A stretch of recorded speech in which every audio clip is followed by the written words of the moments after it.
हाँ ये चल रहा है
Very good afternoon, everybody present.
everything is not online.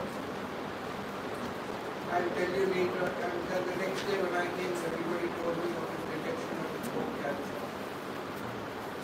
He was very brave. We had gone to see him. We couldn't talk. And it was very sad to lose a close friend.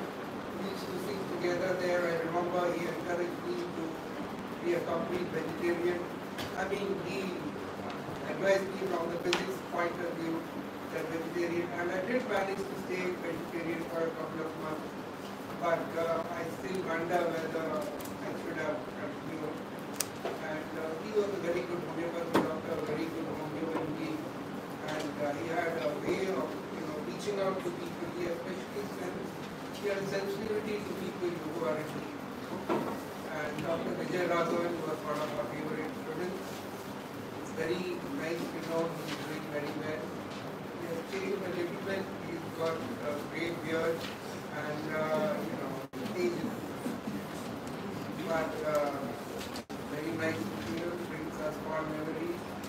And I am sure Poppy talking to yes, he joined long after. He had the misfortune of not being taught by somebody as good as Dr. Poppy. I was lucky to have him as a friend. We both shared the same room together, so we used to discuss things together. And especially the vegetarian, the need of being a vegetarian. And I once again welcome Dr. Vijay Raghavan. AFR also has fond memories. And so we give this to him.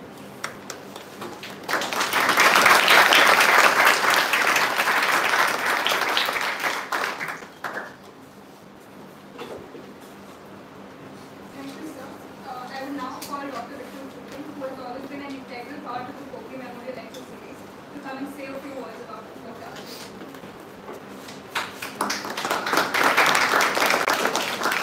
Very nice to be back. Those of you who are not in the third year and not associated with this place were very, very knowledgeable. I was a student here from 1982 to 87 and I taught in 1996. And those were, of course, two important years for the Poppy Memorial Lectures in two different ways. That in 1982, I met Dr. Poppy for the first time, so I got to know about him, which is the reason I'm here. He taught us mechanics in the first year, and I've said this many times because I've introduced Dr. Poppy in the lecture several times in the past.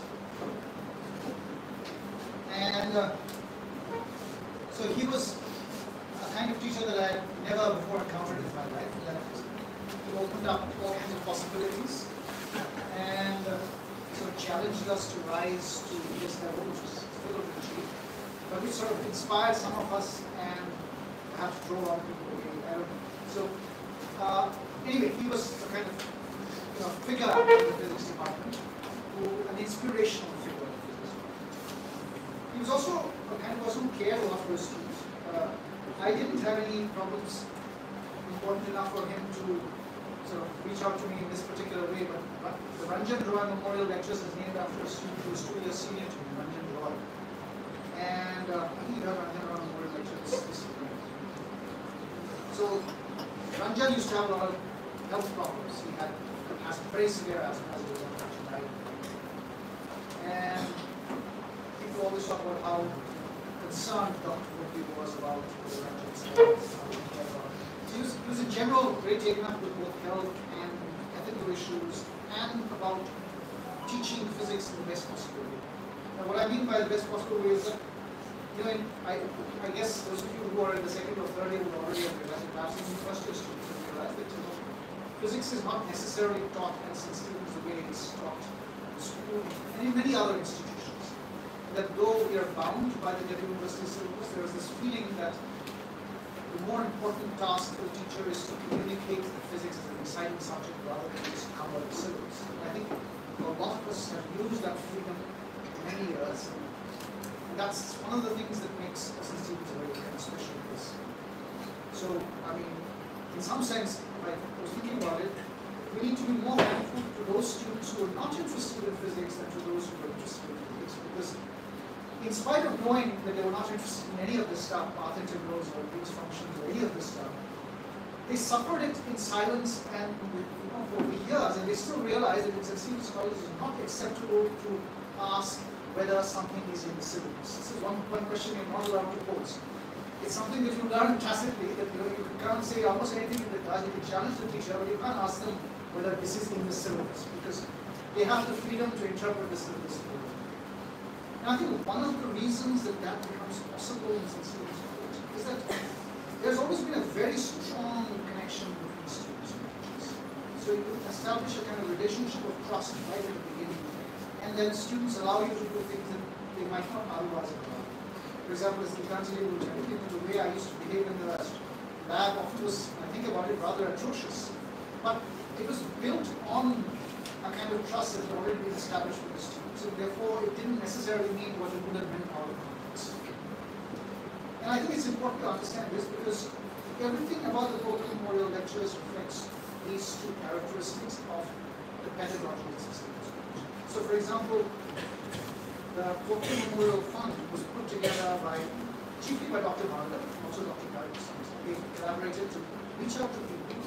But they decided in the beginning that they would not take any money from anyone who did not know Dr. Pope personally. And so that person had to be a friend or a student or a member of his family for them to accept him money. So later students could not contribute. Those who didn't know him could not contribute. And we used the same principle later when we built up this SC Bhargava Memorial Fund, that we reached out only to those who knew him. Because it was supposed to be a token of their affection and their love for this person. And Dr. Bhargava was very, very important to the department as well. And just conduct 2 lecture series in memory of different teachers, we decided to have something else in this memory. But Dr. Bhargava was the driving force behind the Pope Memorial Lectures. And when I joined as a teacher in 1996, they had already built up the fund, and they were ready to go to Pope Memorial Lectures. So in 1996, we had the first lectures. Professor R. Rajaraman from JN, who spoke on space-time symmetry. I had actually forgotten the title. When I looked up my inbox and I found it. So 1996 was a very important year for the Pope Memorial Lectures because it started. It was also an important year for our Pope Memorial speaker this year because he joined college as an undergraduate last year. So he was a first-year student in 1996. It turns out that it was also an important year for me because that's the year I joined as a teacher. So, and then once I joined St. Stephen's College, I very quickly became Dr. Bhargava's chair. I became a kind of acolyte to Dr. Bhargava, who was always around with him. And because he was strongly associated with the Physics Society, I immediately began taking over and doing the functions of physics, which I continued to do whether or not I was advisor for the rest of my time in class. I was always sort of deferred to the Physics Society if I was not rightfully ahead. So we organized a lot of memorial lectures, and I think it's a matter of great pride that 27 years in a row, pandemic or no pandemic, we've had these lectures. And they've always been a big hit. In fact, I'm a little surprised at the number of students here today because there should be more students. There should be students spilling out of the windows, which is usually the situation in the first year. So I just said to Gitanjali, how come there are no stools here? Because usually there are stools here as well for the students. Anyway, so wherever they are, I hope they turn up tomorrow. So Dr. Popely was this extraordinary figure, and I think Pope Memorial Lectures and the mandate of the Pope Memorial Lectures reflect the sort of pedagogic thrust of St. Stephen's College. One of which is, like I said, a strong teacher-student connection. And the other one is that this is not just about covering the syllabus; it's about exposing you to much more than what's in the syllabus. And one of the ways in which that has been done is the Pope Memorial Lectures. The idea is that you should get to know what's happening in the world, not just what happened 100 years ago and not in the classroom. So with that said, I could say a lot more about Vijay Raghavan, but I'm not sure that I should say all those things. He was not just a student there, he was the secretary of the Physics Society. We went on a trip together in which all kinds of adventures happened. So you can ask him about those things. That one trip, only one third-year student and all first-year students were there. So we had great adventures on that trip. You can talk to him and ask him about all those things. So thank you.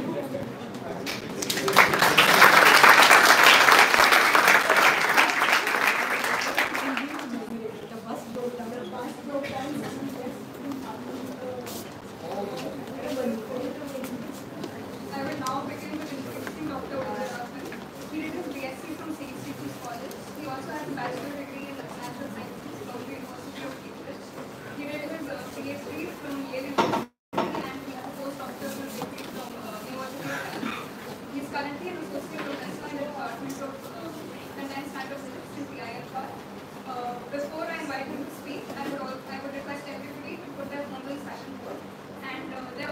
cross-questioning for the entirety of the lecture.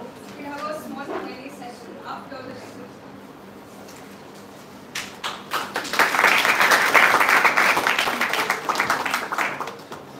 Thank you very much to the Physics Society for inviting me and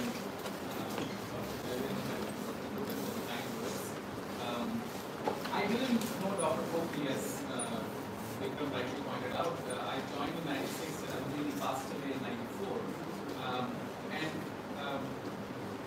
One of the Poki lectures, I think it was in my final year, which really left an impression on me in terms of what cutting edge research can be about. And I think it played a big role in my own decision to pursue research. As I was telling Vedanta earlier today, when I first joined the college, doing research or pursuing an academic career was not really at the highest on top of the list. In fact, I think I had never even thought about it. It was during my time here, and I think Dr. Wilson played a big role in opening up our minds and asking, forget about engineering, think about physics, and also the kind of environment you mentioned, the freedom of interaction between faculty and students was, I think, very critical. And I actually discovered doing research here as part of this center, Mathematics in the Modern World, and also later on in the university, that I actually really was enjoying it, was working harder than I've ever done before, and not complaining. So that was a big, and then when and thanks to again Dr. Putan's encouragement, I ended up in Cambridge, and then my experience there really convinced me that okay, this is the line. It feels very surreal to be giving these lectures. I mean, I was a student when it first started, and yes, my gray beard now tells me that I'm old enough maybe to give these lectures, but still seems very strange. When I first saw the email, I just couldn't. I had to read it twice to sort of see, and I looked at the list of speakers before me, and I was like, okay, maybe this will be fun. So thank you again. So let me get started. And I was wondering, you talked about the attendance. I hope my title and abstract didn't mention physics anywhere in it. I think I wonder if that had a role to play with it. So I will now make an attempt in the second and the third lecture to say some things about the physics connection. Now, at the end of the day, a quantum computer is a machine. And it will take an enormous engineering task to actually get one working. But there are lots of very important physics issues which people have been working on for the past 20, 30 years and are still working on. And I'll try to highlight some of those in the coming lectures. So my lecture, like the plan, at least what I have, is to roughly, those three questions basically form the three lectures. Today I will basically tell you the essence of what a quantum computer is, why are we even thinking about this kind of a system. And in the second lecture I will talk about what applications are foreseen, what we know will work, what we still have to figure out, and why is it so much more powerful than computers we have today. And in the last one I'll get into a little bit technical details of how to build one, with a particular focus on the area of technology I work on, which is using superconducting devices. There are actually several ways one could build this machine. And that's one of the ambiguities which exist, because as of today we don't really know which particular approach might give you the best machine or might reach the goal of having a useful quantum computer. So I'm sure a lot of you have heard about quantum computers in media and in popular lectures and other things. One thing right at the outset I want to say is that none of the machines which exist today are useful in the sense that they are not yet a replacement for a particular option we have today for doing certain tasks. There are of course tasks which today's computers cannot do at all, but we are nowhere near implementing those things. And I will comment on why that is the case and what needs to be done as we go forward. So, before we talk about the aspects of quantum computing, I need to just briefly review the essence of classical computing. And again, classical computers were not really called classical computers. They just they gave that once quantum computers came into it, just like classical and quantum physics. the basic idea of the information age computing is to be able to store and manipulate information in this digital domain where you represent information in the units of bit, which is a binary digit, which can take two values. And it doesn't matter how they are stored. In fact, these pictures here tell you that the same zeros and ones can be stored using different physical properties of the underlying system. In compact discs and DVD drives, which again I think current generation media not even used it, it's like microscopic defects on a surface which determine whether something is being interpreted as a 0 or a 1. Here it's related to the magnetic domains in this material, and the charge states of certain transistors and the active state of transistors in a computer. But all of these things represent the same information, just in different physical forms. And this also becomes important to keep in mind because we have to do exactly the same thing when we move to the quantum world as well. Once you have these binary digits, we all learned this in high school and also in college, how to play around with these numbers in terms of doing computations.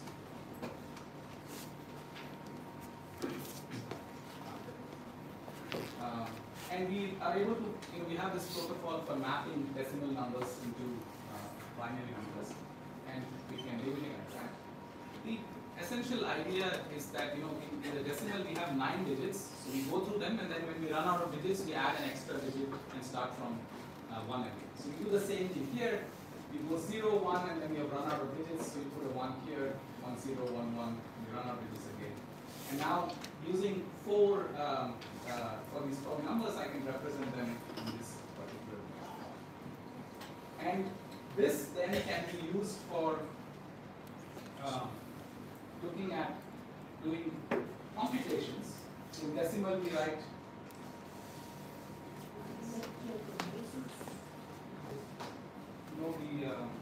the table is a little bit loose. Should be okay.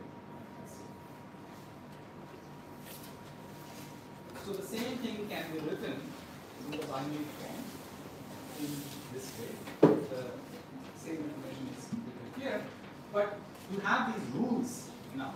Okay? Now this is all very trivial stuff. I'm going through this to sort of trying to make a connection of how a machine can actually do these operations.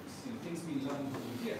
So the rules of addition for binary numbers is, again, we know this from how we do it for decimal numbers here. So we have these basic rules that 0 plus 0 will be 0, 0 plus 1 will be 1, 1 plus 1 will be 0. Now 1 plus 1, sorry, 1 plus 0 is 1, but 1 plus 1 is, it's 2, but 2 doesn't exist in binary, so it's actually 1, 0. Right?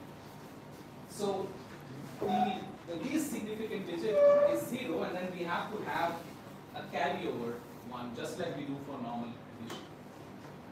So this now tells you that there is actually only 4 sets of rules for manipulating 0 and 1, which you need to do the addition operation.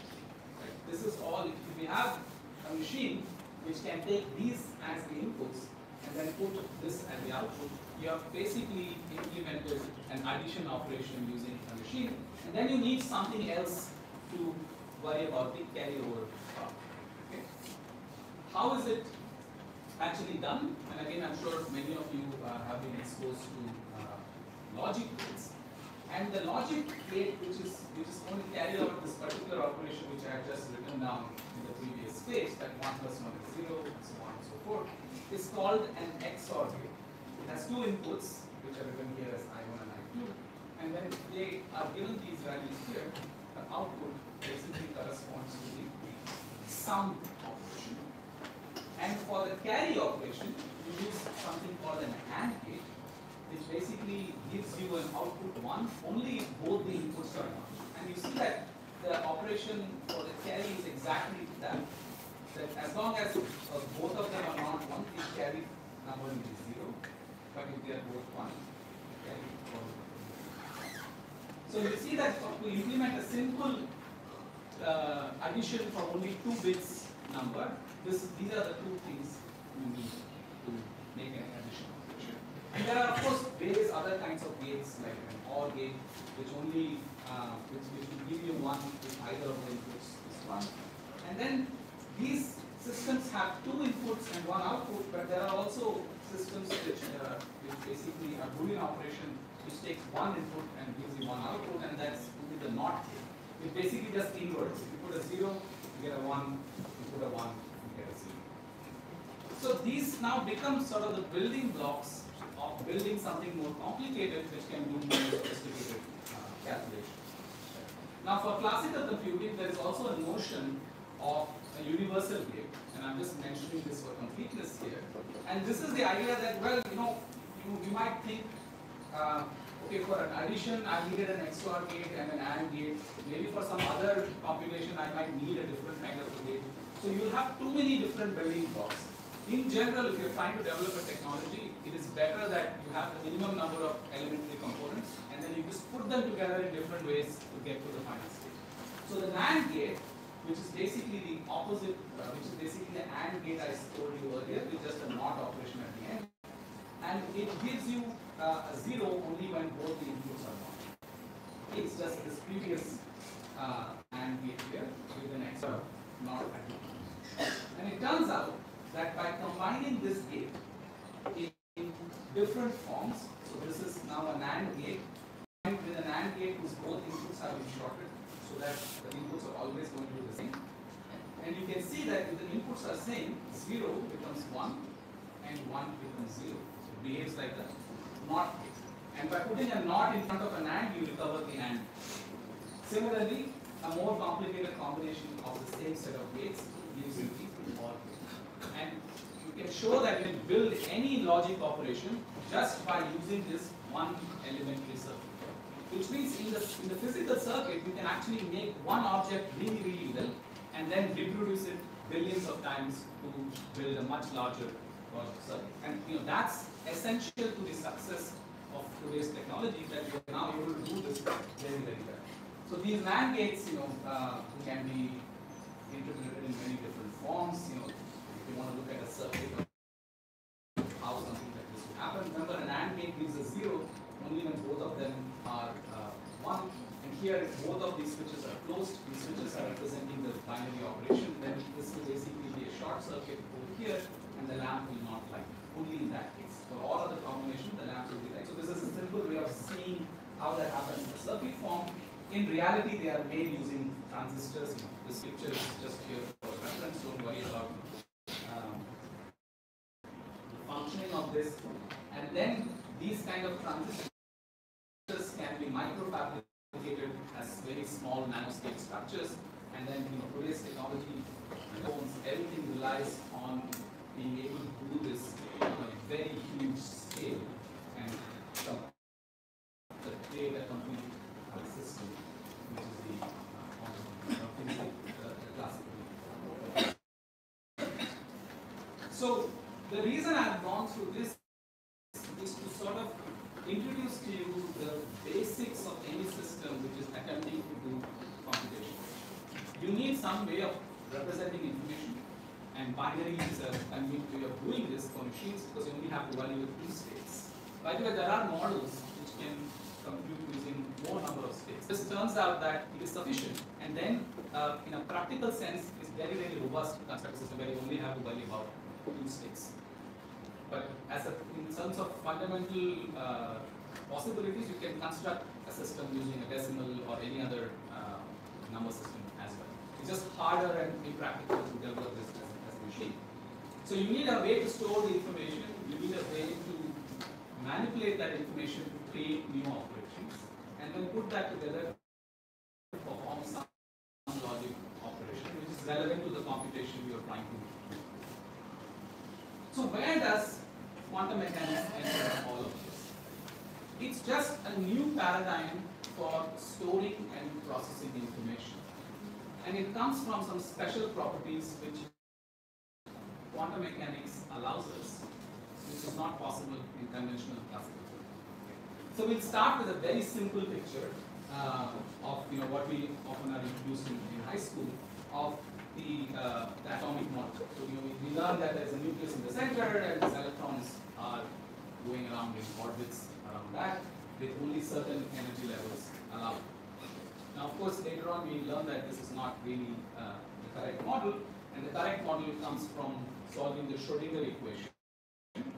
And then you get this idea of a wave function and a probability distribution. So these images here are representing probability distributions of where an electron can be found around the nucleus for different energy states. So these different shapes here correspond to different orbitals, and you get this by solving the Schrodinger equation. We don't have to worry about how this comes about, but what is the manifestation of something like this? Okay. So I have now taken a little bit of the information here, and instead of drawing perfect circles, I have sort of drawn some fuzzy circles here to represent the fact that we don't really know where the electron is. That's a whole different discussion on why we can and cannot think about that. But once I make a model like this, I can now come up with a prescription. Sounds like a very crazy thing to do, but let's proceed. I can say that if the electron was in the lowest energy orbit, I'm going to call that as my zero. Remember, I said that depending on the physical system, whether it's a compact disk or a magnetic disk, right? A different physical property was assigned to 0, and a slightly different one was assigned to the state, the bit, the 1. Similarly, in a system like this, now because we know that atoms have to be described using quantum mechanics, I'm going to basically start with this assumption that if the electron is in the lowest energy orbital here, I will call that as this atom storing 0. If it was moved to the next highest energy orbital, I will call that as 0. There is nothing fundamental about it. This is just my choice. Okay? And as you see that there are actually other higher levels also, so I could have chosen to choose any of those two levels, and the basic prescription will still remain the same and accurate. But what is the difference now? Right? This is something we know that we can do. We know how to change an electron from one orbital to another orbital. We know that we do that by absorbing energy, typically in the electromagnetic radiation spectrum, optical to ultraviolet. It could be lower frequencies depending on the exact time we're working on. So you can sort of imagine that this is possible to do, though you can also probably guess that this will be extremely complicated and seems like an insane idea to want to use an atom to store information. One idea which might come into your head is that why would I want to choose an atom as the fundamental unit of storage? And it could be the size, right? One of the things which has happened over the last several decades in terms of computing technology is that chips have become smaller and they have become more powerful because we're able to pack more number of logic elements in the same size. Now that's why we're able to have a processor on a watch which is more powerful than the computer which sent man to the moon for the first time. Right? You've heard about these synthesis. It's because of the miniaturization. And you can say, okay, if ultimately what is my ultimate smallest unit of matter which I can maybe manipulate with some reason, this could be an atom. So maybe if I store information in an atom, that would be the highest density of information I can store. That's a reasonable argument, and in fact often you hear this as a motivation for quantum computing, that as the transistors in our conventional electronics are shrinking, at some point they become so small that they only have a few atoms in them or maybe tens of atoms. And then you have to worry about the fact that you have to describe them quantum mechanically. Currently we don't. It's not needed. That is not really the motivation behind quantum. In fact, 10 years ago I have given talks. Somehow quantum computing is an unavoidable phenomenon because you are shrinking your components and things have become so small. You have to apply laws of quantum physics, and then you realize that the laws of quantum physics allow us to do something else as well. That's not really the. In fact, for the last decade, engineers have worked very hard to figure out tricks to keep the transistor, which has now become very small and still has maybe only a small number of atoms in that structure, to behave in the conventional classical way, the way they have been behaving for the last 50 years or so. so that we don't have to change anything, but we can still fact it. So, in fact, 10 years ago, people thought that's the end of the processor. It's not going to become faster. It's not going to become new tricks, and they're still making it work exactly the same way it has been working for 50 years or so, just smaller. So I'm emphasizing this because this is often an angle you hear about. It is not because we have no way out that we are trying to do quantum computing, and that has been shown to happen. So what is that? If I now store information, these energy levels are stored in wave equation. These are also valid in classical physics. You know that there are two solutions to a wave equation. Any linear combination of those is also a solution, right? Which means it's a valid state in which the system can be in. So exactly in the same way, if I choose two such wave functions to represent 0 and 1, and I have put this bracket symbol here to distinguish that this is now a quantum state as opposed to just a classical state. I now have this possibility of putting this system in what we call as a superposition state, which could be something 0 plus 1. I'm not really writing the coefficients here right now, but something 0 plus 1, but it could also be 0 minus 1. Because there is now a phase factor. You know that in general, the coefficients here can be complex numbers. And this is where the first essential feature of doing quantum information processing using quantum systems comes about. And this is also where the first confusion arises. But this confusion has nothing to do with quantum computing. It has to do with the interpretation of quantum mechanics. In English or in any other language, the best we can do when we call these states, you can be very accurate and then not go further to explain by saying that it's a superposition state. That's a very precise statement. We know exactly how to write it down mathematically. We know exactly how to understand how to treat that system. But when we try to express this in normal daily language, we want to say that a quantum bit can be both 0 and 1 and the same. And this is again the common phrase you would hear in popular lectures. This has a consequence, but this is really the best because we don't have any analog of a quantum superposition in our daily life, except for wave, it's just wave superposition. But there we can see that when you add two waves, you get a different funky looking shape, and we say, okay, this can be now decomposed into these elementary, if you're doing Fourier analysis and things like that. That's not possible so easily in here. So this idea that you now have a new possibility, a new type of information that can be stored, is the first essential feature of the quantum computing, that I can create superposition states. And we now sort of build up on that, and we say that we really need a two-level system which only has two quantum levels. No physical system we actually implement restricted to having two levels. They usually have a collection of levels, just like an electron energy can have many, many values. But we will choose the two most convenient ones which we can manipulate for building a combination. And a two-level system, its most general superposition can be written in this particular form. And don't get worried by the equation. It's actually very simple to see. Just look at the terms. So these, of course, 0 and 1 are the two, what we call as the eigenstates of the system or the basis states of the system. And then there is a coefficient here, which is written as cos theta over 2. And this one is written as sin theta over 2 multiplied by this complex factor e to the 95. This, if you think about this carefully, actually represents all points on the surface of a scale.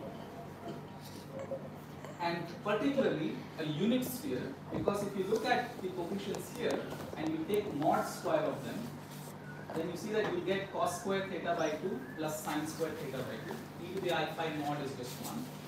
And that is always going to be 1. It just means that the state is normalized. Because you remember, I mean, those of you who have been introduced to quantum mechanics, and I will go through some of the essential topics in just a couple of slides from now, that the coefficient squared basically gives you the probability of finding the system in that state. So that's what it means to be both 0 and 1, but when you measure, you get a probabilistic answer, and those probabilities are given by these coefficients. Now these theta and phi are actually like the latitude and longitude, or the azimuthal and the other angle here. So every point on the surface of the sphere is a valid wave function for a quantum two-level system or a quantum bit. This is basically what a quantum bit is. And you can see that the extreme points will correspond to the poles. So you have 0 here and 1 here. And if you are now imagining this as the Earth, then the North Pole and the South Pole are the eigenstates. And all other points are some value of theta and phi. And they are valid superposition states and written in here in the normalized. So you can have 0, you can have 1, or you can have something on the equator. So what is the special about the points on the equator? Those are the points where the probability of being in 0 or 1 when you measure is going to be equal. So visually, also this is a very nice picture, because you can now say that states which are on the equator are 50-50 superpositions of 0 and 1. As you get closer to 1, there is a higher probability of being in the excited state. As you go closer to 0, there's a higher probability of being in the state. But even on the equator, there are actually many points. And those points are basically what is changing is the phi. But the probability doesn't change when you do the measurement. But both of these things are important. How far it is from the equator and what angle it is facing. So these are some of the 2 degrees of freedom with which a qubit can be prepared. So how many such states are actually there? There's an infinite number of them, right? You can basically break up into this as a small finite grid as you want. Now, does that mean that I can store infinite amount of information in a qubit? And this is again a point I'm bringing up, because this is again something you hear sometimes in news articles and other incorrectly written popular articles, that a qubit allows you to store an infinite amount of information, and that's why it's powerful. It's completely wrong. The problem is that any information storing device is only useful if you are able to recover that information. Yes.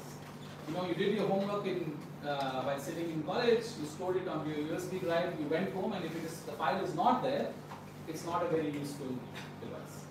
So you need to be able to recover. So recover here just means whatever state I stored, am I able to recover. Now in your USB drive, of course, it's all a collection of zeros and ones. But in a general quantum information storage, you want to be able to store the exact wave function which you have stored, and there are an infinite number of possibilities.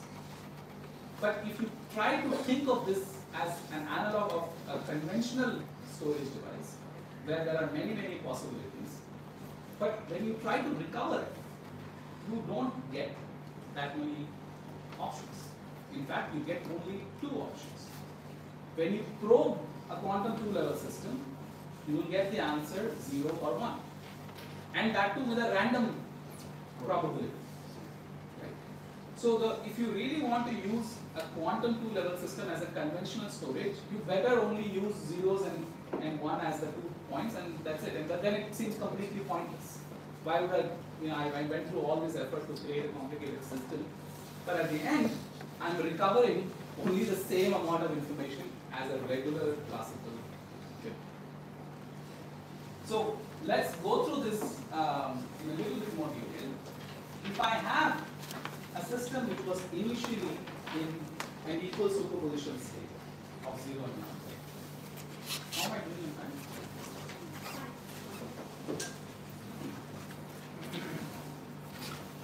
And I now do a series of measurements on this.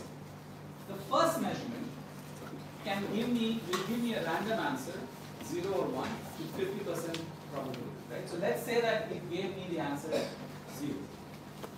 The first time I tried this. Quantum mechanics measurement postulate also tells us that if you measure the state 0, then the system actually has changed to that particular state. This is what is called as the collapse of the wave function. You started with a superposition state, you made a measurement, you got the result 0. That implies that the system has now also changed to the state 0. This means that if I remeasure the same system again, I go back and say, let me look at this again. This time, it will give me 0 again. Because it's no longer in a superposition state.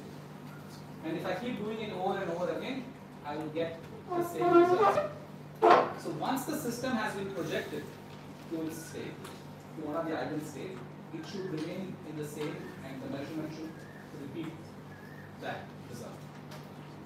Alternatively, if the first measurement result gives it 1, and that would mean that the system has ended up in the excited state, then subsequent measurements should also reveal the same. So, but the fact that the information collection is happening in the first step, it's random, you can only recover 1 bit of information from a qubit. So even though there are infinite possibilities, you only have the ability to recover 1 bit of information. So a single qubit is of no use in terms of having anything more powerful than a regular storage element or a classical. All of the magic starts to happen as you go to larger and larger number of qubits. So again, here all I've said is that in general, if you have a state alpha 0 plus beta 1, then the result of a measurement of an initial superposition state would give you 0 with probability proportional to mod alpha square and 1 mod beta square.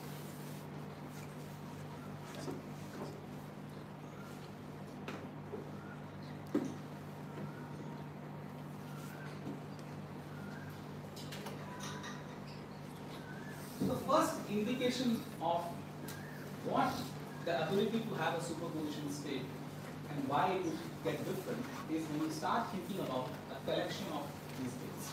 Right? I mean, 1 bit is anyway a very small number even for conventional computing.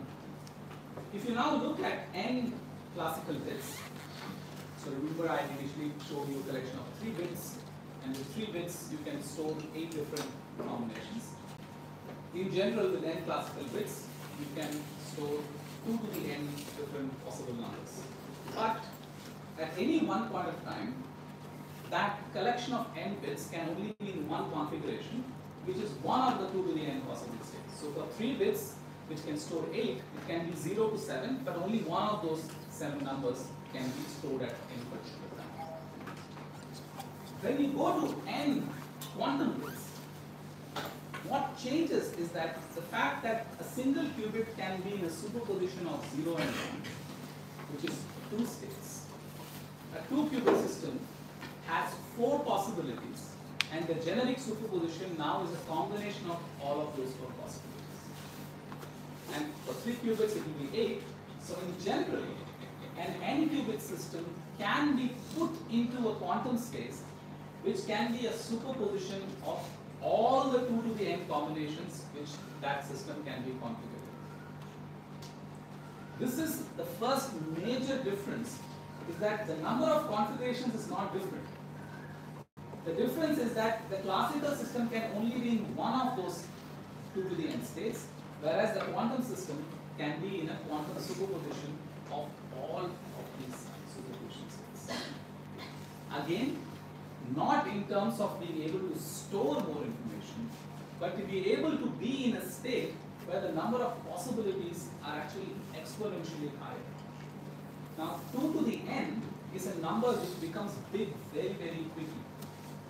And again, maybe some of you must have heard this in popular articles and things, that by the time you reach n equals 300, 2 to the n is a number which is more than the number of visible atoms in the visible universe. So it's an enormous number, but n is 300. 300 bits is inconsequential number when we talk about today's storage, right? Your phones have 16 gigabytes of memory. That's 16 billion bytes.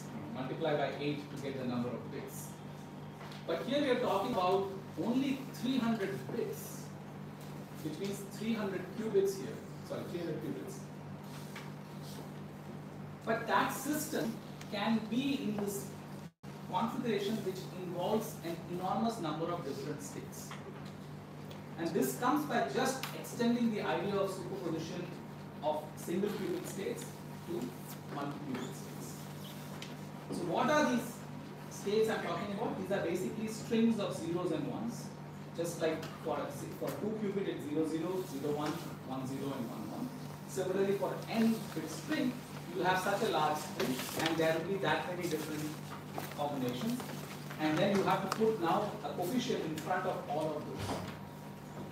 And it's a gigantic space.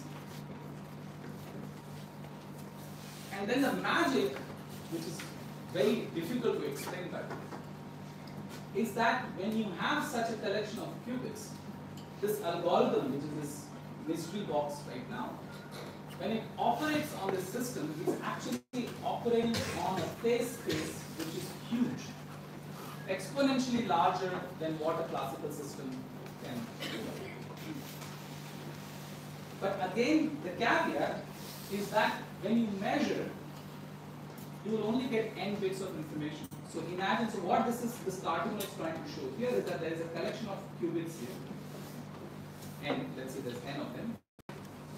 Then there is this box, which I will explain more in the next lecture, is an algorithm. It's basically a sequence of operations which is manipulating this huge space. But remember, there is still only n qubits in the system. And at the end of that algorithm, or the end of the computation, you need to find the answer. And where do you get the answer? You have to look at the state of the qubits. So when you now go and measure those n qubits, you will get a strings of zeros and ones. And if everything has been done correctly, those strings of zeros and ones, which will reveal some number, will have the answer to the problem we have been trying to solve using this technique. So the final answer can only be of the same number of bits or less than what is the total system you have been using, the number of qubits you have used. And an algorithm is nothing but a manipulation of these quantum states over this entire phase space.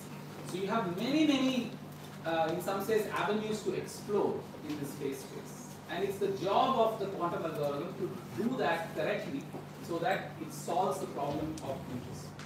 So you have to use the fact that there is a parallel nature, that there are all of these states which get affected when you carry out operations. And you have to use the fact that these are solutions to a wave equation, so you can have constructive and destructive interferences happening.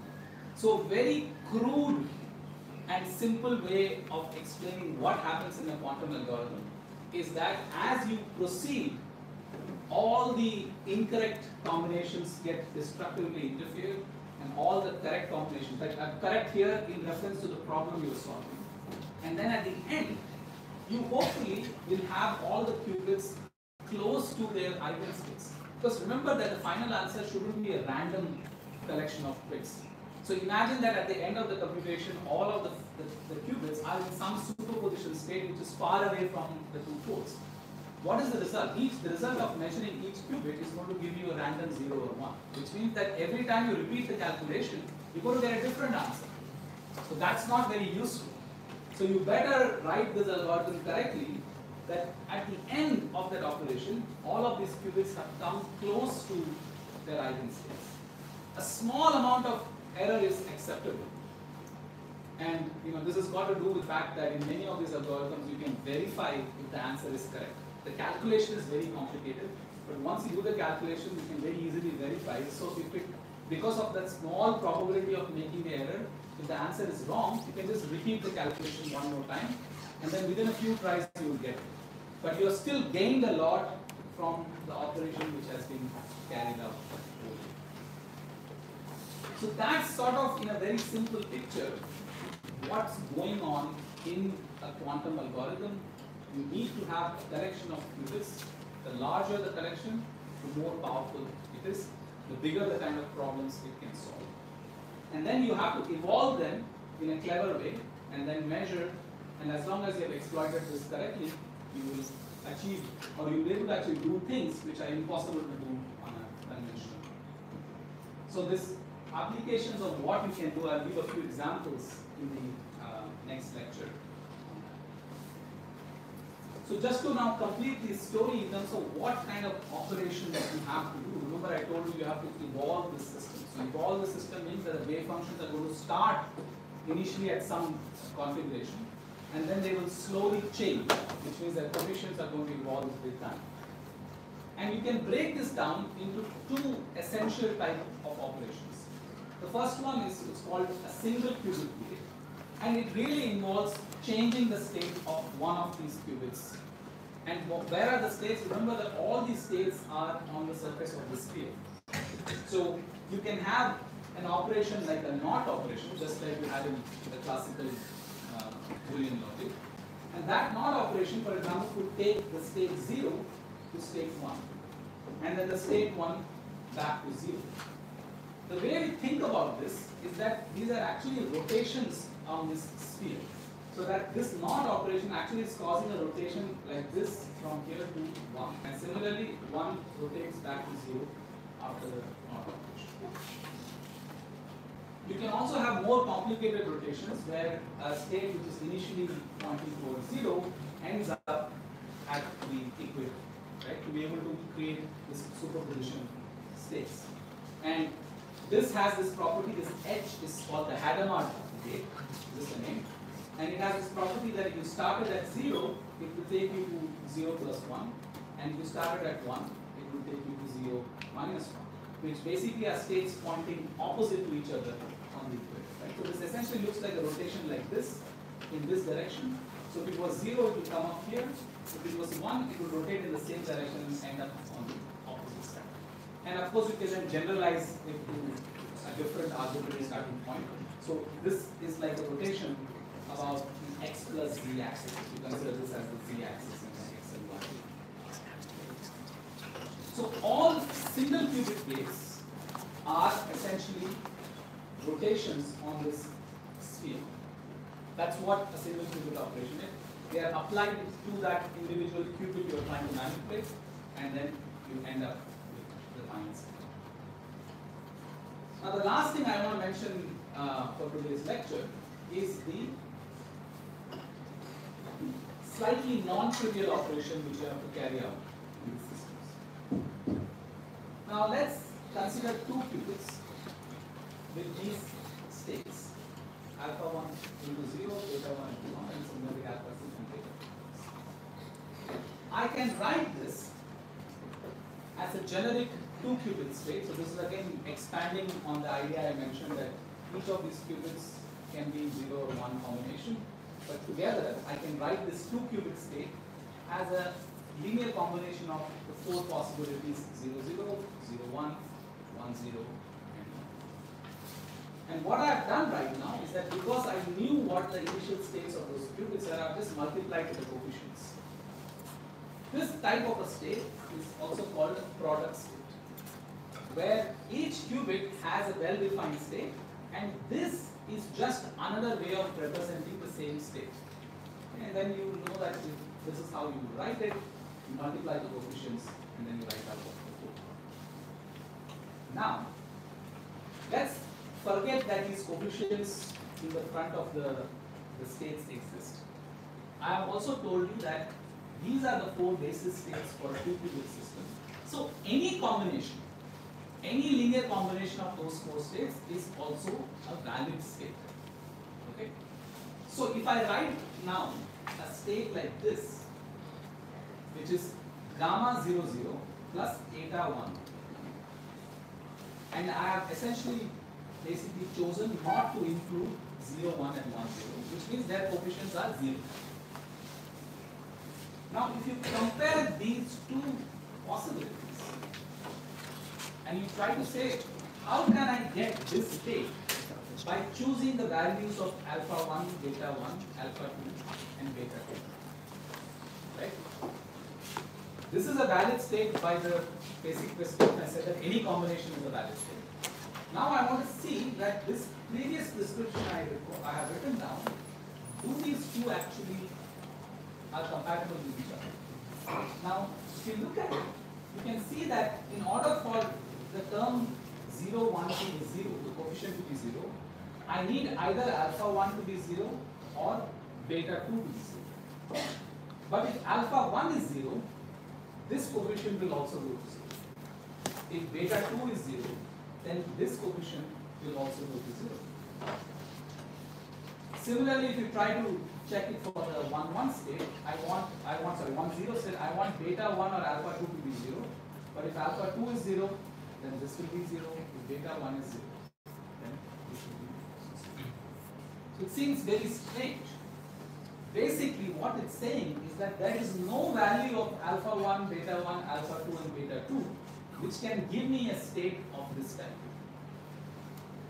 Because this class of states, which we have called product state, does not include other possibilities which exist when you have a two-qubit system. And this is what is called an entangled state. And the very definition of the entangled state, one very key feature is that when, in this case, we are talking about two qubits, when two qubits are in an entangled state, they lose their individual identity, which is what this prescription is emphasizing. Because I can say that qubit 1 is in this state and qubit 2 is in this state. I cannot do that for this particular state. So what this means also, apart from the fact that this is now a different class of states, what this means is that if you only had the capability of changing alpha 1, beta 1, alpha 2, beta 2 independently, which is basically the single qubit gates, because those are the ones which allow you to rotate on that sphere, you cannot create this class of states. And this is extremely important, because these entangled states play a role in many of the computations. And again, you have heard of these things in the context of the EPR pair, and the most recent Nobel Prize also, which sort of verified through experiments how to check that these things actually are inherently linked and they don't have this individual identity. So you cannot go from here to here by only changing alphas and betas like so. You need something different. And I'm not going to go into the technical detail of how it is done this time, but that will be the subject, I think, the third lecture. I have now written a truth table, just in the analog to how we did it for Boolean logic. So C and T, they actually stand for control and target. That's just a nomenclature. The first two columns are the initial configuration, so the state in the beginning, and the second two columns in red are the state after the operation is carried out. So if we have some operation which carries out this series of tables, which means that if both are 0, they remain in 0. If the control is in 0 and the target is in 1, the control remains in 0, the target remains in 1. But if now the control is 1 and the target is 0, the control remains in 1, but the target changes from 0 to 1. And if control and target are both 1, the control remains 1, and the target is changed from 0 to 1. This is a perfectly valid choice of inputs and outputs I can choose. So, in simple language, the way to define the operation of this gate is that if the control is in 0, nothing happens to the target. And the control doesn't change in any of these things. But if the control is 1, the target is flipped. So which means a NOT operation has been applied to take the 0 to 1 and the 1 to 0. So this kind of a gate is called a controlled NOT gate, because the NOT operation on the target is controlled by the state of the control gate. Which if it's 0, there is no NOT operation. If it is 1, then there is a NOT operation. Now, a truth table like this for the quantum system basically tells you how basis states transform under that operation. 0, 0 goes to 0, 0. 0, 1 goes to 0, 1. 1, 0 goes to 1, 1. And 1, 1 goes to 1, 0. Now all of these you have to imagine in this bracket notation. So what that means is that I can now know for each of the basis states what this operation, which I am now calling as a control NOT gate, is doing. And then, remember these are only basis states. So how do you deal with superposition of basis states? You just apply that same logic to each element of that superposition. So if I now start the system with the control being in alpha 0 plus eta 1 and the target being in 0. Pay attention that each of these have individual identities. The first one is in this state, the target is in this state. They started off like that. Now I apply the operation as given by this truth table. So if I now take these two and I use the first prescription to write down that state, it is alpha 0, 0 plus eta 1, 0. Right? That's the prescription in this product state form. But I now know that 0, 0 will transform to 0, 0. But 0, 1, which is, sorry, not 0, 1, 1, 0 will transform to 1, 1. So after this control NOT operation, you will end up with gamma 0, 0 plus eta 1, 1, which is an entangled state. So this kind of moving logic, I have not told you how to implement this in a real system.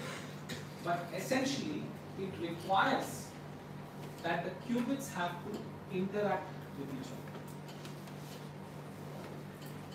So the message here is that just having a collection of qubits where you can manipulate each of them individually, which is what the single qubit gates are, is again completely useless if you want to do anything using quantum algorithms. You need to be able to do these gates which involve multiple qubits. Now that is not so crazy to imagine, because remember the AND gate required two signals to come in, and then based on the values of both of those signals, the output was decided. So similarly here, you have to do some quantum evolution which depends on the state of both the qubits in some non-trivial way. So these two classes of operations, the single qubit gates which only manipulate the state of one of the qubits, and these two qubit gates which create entanglement, can basically are the entire building blocks of a quantum algorithm.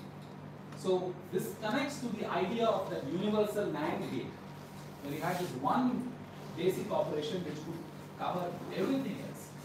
Just by having a CNOT gate and single qubit gates, it has been shown that you can do any quantum operation which you would like to do using this particular system. Now, what is the challenge? The problem is that these qubits are not stable.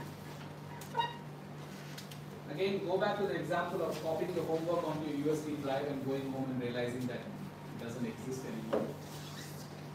You don't want these things to change when you are storing. But we also know that typically excited state systems like to decay back to the ground state.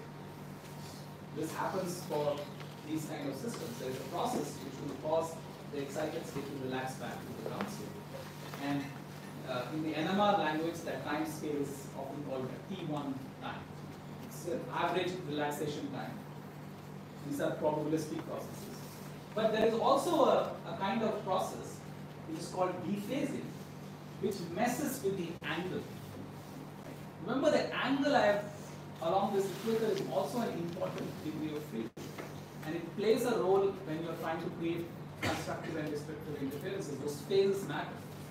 And you, let's say you created something which was pointing this way, over some characteristic time scale, a certain process which we call as the dephasing process. Now these are all processes which happen to the physical system which you are using.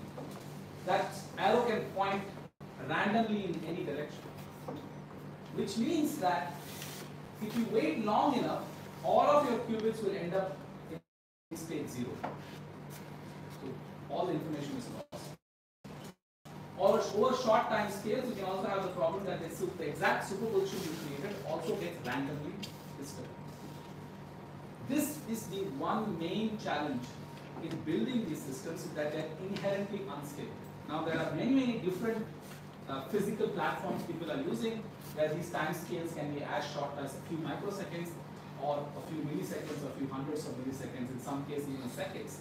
But even 1 second is not such a large amount of time when you're talking about storing information. And this is why I said in the beginning that today's quantum computers, which currently exist, the ones you can access for free as well, they are all suffering from this problem.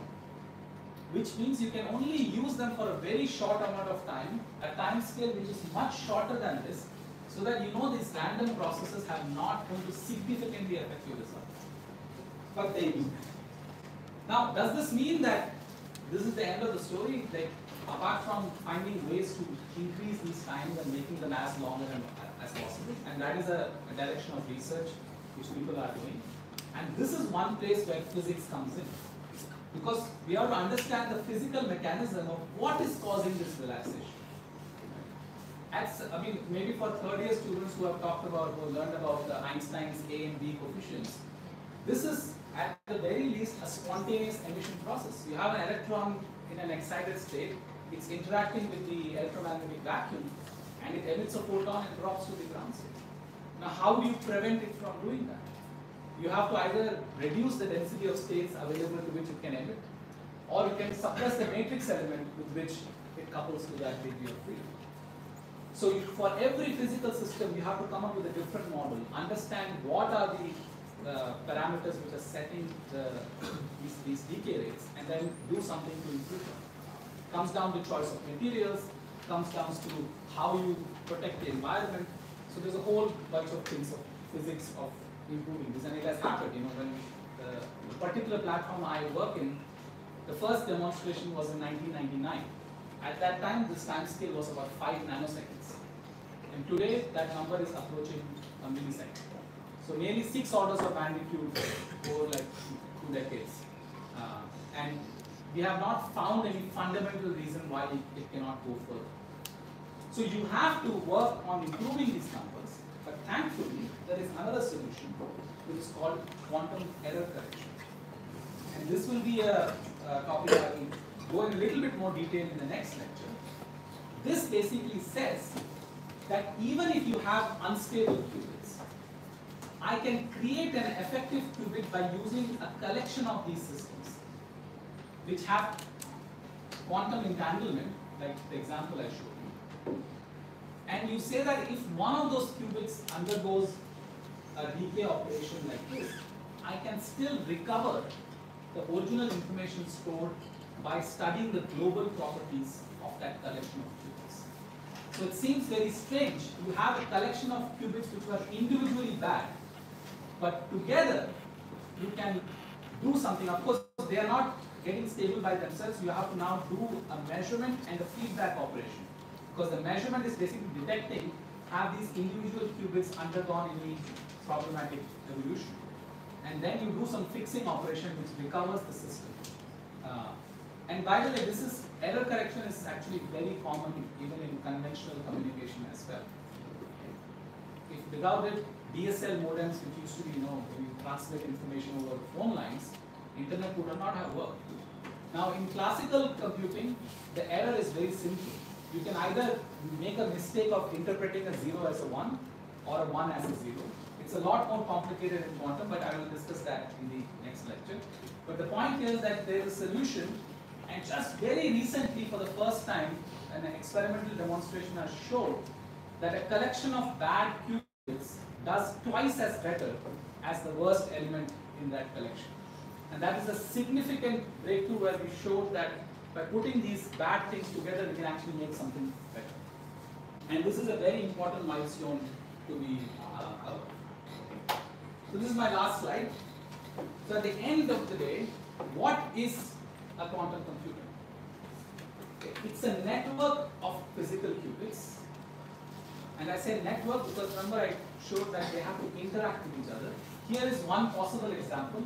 Here is a linear array. So each circle here represents a qubit. And the red line between them tells you which qubits can interact. Okay. So this is an example of a linear array of qubits with nearest neighbor interaction, which means that I can only do gates between the nearest pairs, these entangling gates. If I want to do an entangling gate between the first qubit and the last qubit, I have to go through each one of these individual ones in steps. Okay. You could also have a 2D grid like this, where again you have nearest neighbor interactions, where the central qubits will have at least 4 qubits with which they can interact. I could potentially connect some of the diagonals. Now you sort of run into some trouble that, okay, if these are physical systems laid out on a chip in a 2-dimensional array, then I cannot do better than this. Why is that important? Once you have a collection of these qubits and you need to do these local operations, which means you are applying some operation on the individual qubits to implement the single qubit gates. But the entangling operations can only be implemented between the qubits which are interacting, and these red lines are telling you the possible interactions that can take place. Now, theory has shown that nearest neighbor is actually sufficient to carry out any arbitrary operation. Right now, that's not so obvious. You are saying that I'm going to have a collection of, so in this case, 25 qubits. I'm trying to create some big entangled state involving all these 25 qubits, but this qubit here is not connected to this qubit at all, so how can I even do that? But it turns out that you can break them up into smaller operations which all involve only nearest neighbor entangling gates, and you can reconstruct it. The price you pay is that the operation which would have happened in one step of entangling, say, this qubit on that corner and this qubit on that corner, if they had a direct connection or a direct interaction, would have to be broken up into some 10 or 20 operations as you go through all the intermediate steps, which means more number of steps. And in today's world where these qubits are unstable, that means more time, which means a larger chance of having an error happening. Right? So no one in their right mind will actually try to do an operation between this qubit and this qubit in today's quantum computers. That means it's the scope of the kind of states you can access is limited, and that limits the power of such a system. Just as an aside, one of the projects in our lab is trying to come up with clever ways where you still have a planar system, but things which are not nearest neighbor are also talking to each other. If I have time, I will talk about that in the last lecture. Okay. So nearest neighbor is sufficient, but extended connectivity, which means that if somehow there could be a red line going from this one to this one and all of the other ones, that will make the overall system a lot more efficient. And certain hardware platforms are able to do that better than the others. So here, for example, a layout of one of IBM's qubit having some 128 processors. And just follow the laser like this. It's basically a linear array which goes like this. Right? You can sort of see that with a few cross connections. This is something they have chosen by choice to optimize some problems and some limitations of the architecture. So this is not even like this. It's mostly a linear array with some connections here. So that basically means that there are now some shortcuts I can take as I'm trying to say go from here to over here. I could go like this or I could go like that. I don't have to go the full way around. So it improves what I call as the connectivity. You need to be able to do local measurements, which means that I should be able to measure each of the qubit once the calculation is done. And you have to fight these two main challenges. The fact that the qubits currently are unstable, and to be able to make these systems large enough, with enough number of qubits, that you have access to this very large base space for doing computation. So if you look at it like this, basic architecture of a quantum computer is actually very, very simple. It's just this. I need these individual qubits to have a nice property, they're long-lived and whatever. And I need to be able to connect them in a network and be able to do all the operations I would like. But they only will become useful if you can take this to a scale and reduce the errors. So basically I'll stop there. So today's lecture we covered the basic idea of the system, superposition and entanglement, which is now new possibilities when you store information using quantum states, which gives rise to doing operations in this exponentially large Hilbert space. But you have to exploit this parallelism and interference to be able to make something useful out of that. And the operations you use can be only broken down into single and two states and the generic model of quantum computing. So in the next lecture, I will now try to show you some examples where these properties give you new capabilities or running algorithms more efficiently. So there we will look at the role of superposition and entanglement. I will also look at fighting decoherence using this quantum error correction because it uses entanglement as a key resource for implementing that. And also quantum simulations. This in fact is probably the first motivation of building information processing systems which use laws of quantum physics. So I will end by saying why that is the case. Remember, I told you that for n equals to 300, 2 to the n is an enormous number. Now, if you are trying to implement that 300 qubit system on a regular computer, we can do that, right? We know how to write down Schrodinger equation. We can write it down and try to solve it on a regular computer by writing the equations. The problem is the number of things we have to keep track of is 2 to the 300. There is no computer in the world which has enough memory or enough processing power which can store that many numbers. In fact, that threshold is around 50 qubits. It is impossible for the most powerful classical computer on Earth today and in the foreseeable future to be able to even represent the quantum mechanical equations to be able to solve it. So people have figured out lots of shortcuts and tricks, that's what quantum chemists do, to be able to analyze. Because if you're trying to understand a molecular structure or the dynamics, you want to write down the quantum mechanical equations. So Feynman had pointed out that, look, if you're trying to model a quantum system, use a hardware which obeys the same laws of physics. Why does that work? Because if I want to simulate a 300 qubit system, I only need 300 qubits. Whereas I need 2 to the 300 classical numbers to be stored on a regular computer to be able to do anything. So the idea here is that if you have a set of controllable qubits, which could be in any platform, you can map any quantum mechanical problem onto that system without requiring the exponentially large resources which you would need in a regular computer. So this was really the original motivation and probably the most which I guess physicists and chemists and other scientists are interested in, is that you can do quantum mechanical problems very, very efficiently and exactly on these kind of systems once they come out. And there are several ways of doing that, and I'll come on. So let me stop there and take any questions.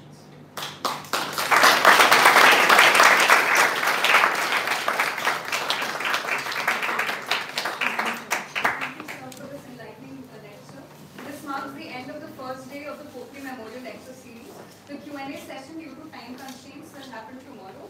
I now call our President Vedant Thakur to give his vote of thanks. Okay, thank you everyone for coming today. We're just doing a Q&A session tomorrow for a couple of reasons. One is, I talked to a speaker, an old speaker of the PokeMemorial lecture series, and they said that the reason that they feel that this lecture series has a much greater impact on students compared to regular lectures is that there are 3 lectures on 3 days. And the speaker gets to build up their topic and they get to structure it in a very nice manner.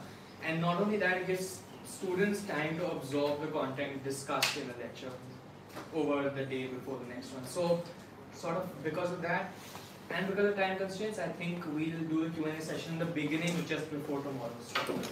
So, everybody please come tomorrow because, again, the essence is that you attend all 3, only then you really get the impact of the PokeMemorial lecture series. So, yeah, please come tomorrow, and there's refreshments outside, so please enjoy.